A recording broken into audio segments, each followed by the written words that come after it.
Years ఈరోజు మనము అధ్యాపన శాస్త్రం బిఎడ్ గణిత శాస్త్ర బోధన అభ్యాసన శాస్త్రం 2 తెలుగు మరియు సంస్కృత అకాడమీ ఆంధ్రప్రదేశ్ వారి బుక్ అండి ఇది. గణిత విద్యా ప్రణాళిక మొదటి అధ్యాయంలో ఉన్నాము. అందులో జాతీయ విద్యా ప్రణాళిక చట్టం సిఫారసుల గురించి చెప్పుకోబోతున్నామండి. అవి నెక్స్ట్ ఎన్సిఎఫ్ 2005 సిఫారసులు అండి ఇది. సో అభ్యర్థులందరికీ చిన్న మనవి అండి, దయచేసి నా వీడియోని సబ్స్క్రైబ్ చేసుకోండి, అలాగే షేర్ చేయండి, లైక్ ఇవ్వండి. Thank you. సో జాతీయ విద్యా ప్రణాళికల సంస్కరణ కోసం భారత ప్రభుత్వం జాతీయ విద్యా ప్రణాళిక చట్టం 2005 రూపొందించింది.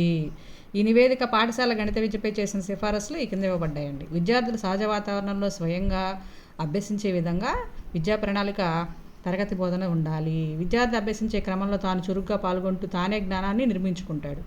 ఈ క్రమంలో ఉపాధ్యాయులు కూడా యాక్టివ్గా ఉండాలి.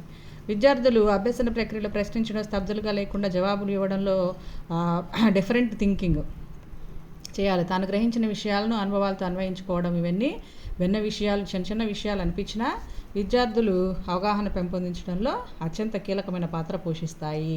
విద్యార్థుల్లో గణితాత్మక సామర్థ్యాలు పెంపొందించడం గణిత విద్య యొక్క ముఖ్య లక్ష్యము. గణితం అంటే కేవలం సూత్రాలు వల్ల వేయడము, యాంత్రికంగా సమస్య సాధన పద్ధతులు నేర్చుకోవడం కాదండి. వారిలో నిత్య జీవితానికి ఉపయోగకరమైనటువంటి సామర్థ్యాలను కూడా పెంపొందించాలి. సామాన్యంగా విద్యార్థులకు తమ అనుభవాల నుంచి కానీ లేదా ప్రసార మాధ్యమాల నుంచి కానీ కొత్త ఆలోచనలు వస్తుంటాయి. అయితే ఇవి ఇంకా పూర్తి రూపం దాల్చి ఉండకపోవచ్చు. అయితే పాఠశాల బయట కానీ లేదా ఇంట్లో కానీ లేక సమాజంలో కానీ పనిచేసే సమయంలో ఈ ఆలోచనలు పూర్తిగా దాల్చుతాయి. అప్పుడే విద్యార్థుల్లోని జ్ఞానం నైపుణ్యంగా రూపాంతరం చెందుతుంది. వీటి నైపుణ్యాలను మనం గౌరవించాలి. సమర్థులైన ఉపాధ్యాయులు విద్యార్థులు తమ శక్తిని తాము గుర్తించడానికి తగిన ప్రోత్సాహాన్ని అందిస్తారు. అందుకే వీరి విద్యార్థుల పరిశోధన, ప్రశ్నించడం, చర్చించడం వంటి క్రియాశీల కృత్యాల్లో చురుగ్గా పాల్గొనేలా ప్రేరణ అందిస్తారు. విద్యార్థుల్లో గణితం పట్ల భయాన్ని పోగొట్టి ఉత్సాహంగా గణితాన్ని నేర్చుకునేలా ఉపాధ్యాయులు చూడాలని చెప్పి ఎన్సిఎఫ్ సిఫారసులు ఉన్నాయండి. ఇక పరిష్కారాలు ఊహించడము, పరిమాణాలు అంచనా వేయడము, తర్వాత ఇక ప్రధానమైనటువంటి నైపుణ్యాలు ఉంటే వాటిని అన్వేషణ పద్ధతుల ద్వారా విద్యార్థులు తెలుసుకునేలా ఉపాధ్యాయులు ప్రయత్నించాలి. గణిత బోధనలో వివిధ రకాల పద్ధతుల్లో నైపుణ్యాలు అనుసరించాలి. అంతేకాక అంకగణితము, బీజగణితము, రేఖాగణితము ఇవన్నీ కూడా సమన్వయపరిచి వివిధ పద్ధతుల్లో బోధించడం ద్వారా ఉన్నత పాఠశాలలో బోధించే విజ్ఞాన శాస్త్రం, సాంఘిక శాస్త్రాల సమస్యలను పరిష్కరించే సామర్థ్యం పెంపొందించాలి. విద్యార్థులు రేఖా చిత్రాలను గీయడం అభ్యసించే సందర్భంలో వాటికి విజ్ఞాన శాస్త్రం, భూగోళ శాస్త్రాలతో ఉన్న క్రియాత్మక సంబంధాన్ని గురించి ఆలోచించేలా ప్రోత్సహించాలి. విజ్ఞాన శాస్త్ర అభ్యాసంలో గణిత శాస్త్రం యొక్క ఉపయోగాన్ని విద్యార్థులు ప్రశంసించేలా ఉపాధ్యాయులు ప్రయత్నం చేయాలి. ఇవన్నీ సిఫారసులు చేసిందండి ఎన్సిఎఫ్ 2005 గణిత విద్యా ప్రణాళిక గురించి. సిఫారసులు ఏ విధంగా ఉండాలనేది సిఫారసులు చేసింది. ఇక గణితంలో రుజువులకు చాలా ప్రాముఖ్యత ఉంది. నిగమన పద్ధతితో పాటు విద్యార్థుల రేఖాచిత్రాలు, నిర్మాణాల ద్వారా అభ్యసించాలి. పాఠశాల గణితం రుజువు చేయడాన్ని గణితంలో క్రమపద్ధతి ద్వారా తెలిపే వాదనగా గుర్తించి ప్రోత్సహించాలి. వాదనలను పెంపొందించడం, వాటిని పరిశీలించడం, పరిశోధనతో పాటు వివిధ రకాల వాదనల హేతువును అర్థం చేసుకోవడం లక్ష్యంగా ఉండాలి. ముఖ్యంగా గణిత భాషలో వ్యక్తం చేయడం, ఇచ్చిన సమయంలో సంక్షిప్తంగా అస్పష్టత లేకుండా చూడటం ఎంతో ప్రధానమైనవి. గణితంలో ఆలోచన పూర్వకంగా జాగ్రత్తగా సరైన పదజాలం ఉపయోగించాలి. గణితంలో సరైన సంజ్ఞను ఉపయోగించడం ద్వారా చక్కగా లక్ష్య సాధనకు తోడ్పడతాయి. అట్లే విద్యార్థులు పెరుగుతున్న కొద్దీ గణిత సాంప్రదాయాలు, ఉపయోగాలు ప్రశంసించేలా బోధించవలసి ఉంది.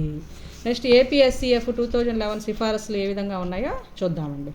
గణితం అనేది మానవ అనుభవాల నుండి రూపొందించింది, కానీ అంటే దాని ప్రగతి మాత్రం మస్తిష్కపు తార్కిక సృజనాత్మక ఆలోచనపై ఆధారపడి ఉంటుందని పేర్కొంది. క్రియేటివిటీ థింకింగ్ అండి.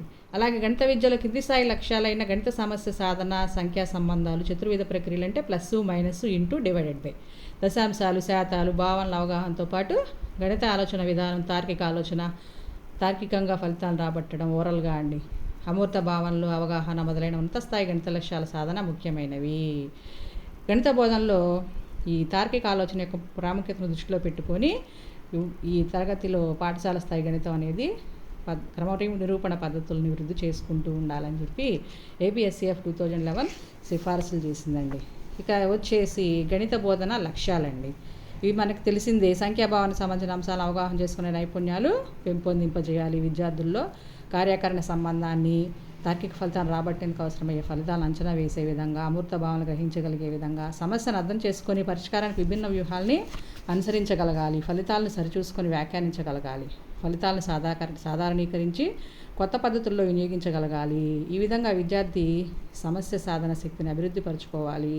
విద్యార్థి గణితాన్ని అర్థవంతంగా వినియోగించుకునే నైపుణ్యాన్ని వృద్ధి చేసుకోవాలి. ఈ విధంగా గణిత బోధన లక్ష్యాలు ఉండాలని చెప్పిందండి. ఎన్సీఆర్ ఏపీఎస్సీఎఫ్ 2011 సిఫారసులు చేసింది. సో నెక్స్ట్ వీడియోలో కంటిన్యూ చేస్తానండి. Thank you.